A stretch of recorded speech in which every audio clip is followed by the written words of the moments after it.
ॐ मनोजवं मारुततुल्यवेगं जितेन्द्रियं बुद्धिमतां वरिष्ठं वातात्मजं वानरयूथमुख्यं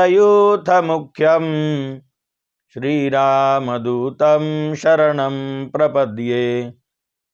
अञ्जनीगर्भसम्भूतो वायुपुत्रो महाबली कुमारो ब्रह्मचारी च तस्मै हनुमते नमः।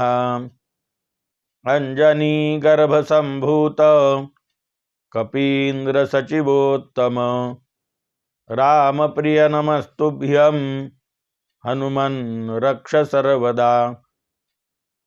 अतुलितबलधामं हेमशैलाभदेहं दनुजवनकृशानुं ज्ञानिनाम् अग्रगण्यं सकलगुणनिधानं वानराणाम् अधीशं रघुपतिवरभक्तं वातजातं नमामि।